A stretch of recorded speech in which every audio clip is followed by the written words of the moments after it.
नमस्कार दोस्तों, क्या आप जानते हैं जब श्री कृष्ण द्वारका के राजा बने थे तो सुदामा उनसे कुछ मांगने आए थे। फिर ऐसा क्या हुआ कि सुदामा बिना कुछ मांगे ही वहां से चले गए। चलिए जानते हैं हमारी आज की कहानी में। पर उससे पहले मैं आप सबसे विनती करूंगी कि हमारे इस चैनल को सब्सक्राइब और शेयर ज़रूर कीजिए। चलिए फिर सुनते हैं हमारी आज की कहानी, जिसका नाम है श्री कृष्ण और सुदामा की मित्रता। प्राचीन समय की बात है। गुरुकुल में दो बालक पढ़ाई करते थे।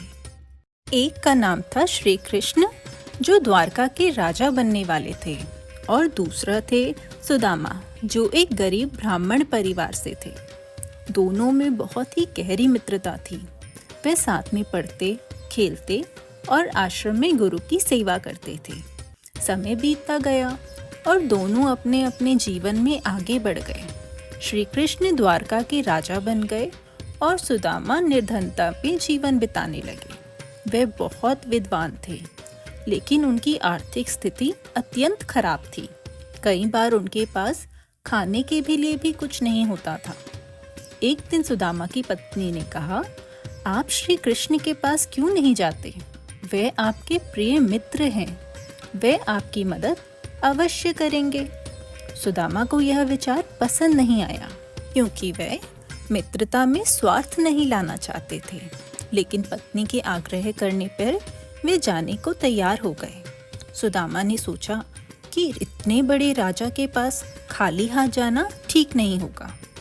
उन्होंने घर में थोड़ा सा चिड़वा देखा और उसे अपने कपड़े में बांध के द्वारका चले गए। जब वे द्वारका पहुंचे तो महल के द्वारपालों ने उन्हें रोक दिया।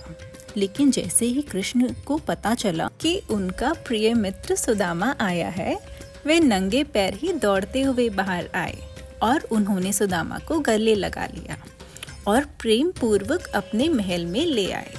श्री कृष्ण ने सुदामा के पैर धोके उनका स्वागत किया और बड़े ही प्यार से उन्हें अपने पास बिठाया। सुदामा बहुत लज्जित थे कि वे अपने मित्र से मिलने सिर्फ चिड़वा ही लाए हैं। कृष्ण ने उनकी पोटली छीनकर प्रेम से वो खा लिया। सुदामा ने श्री कृष्ण में इतने मगन थे कि वे अपनी गरीबी की बात करना मानो भूल ही गए। जब वे वापस लौटे तो उन्होंने देखा कि उनका टूटा फूटा मकान एक सुंदर महल बन चुका है। यह सब कृष्ण का प्रेम और आशीर्वाद ही था। दोस्तों, ये कहानी हमें सिखाती है कि सच्ची मित्रता में स्वार्थ नहीं होता और वह स्वार्थ से बहुत परे होती है। सुदामा ने श्री कृष्ण से कुछ नहीं मांगा, लेकिन श्री कृष्ण अपने मित्र की हर आवश्यकता को पूरा कर दिया। सच्चा मित्र वही होता है जो बिना कहे ही अपने मित्र की पीड़ा को समझ लेता है। उम्मीद है आपको हमारी ये कहानी पसंद आई होगी। धन्यवाद।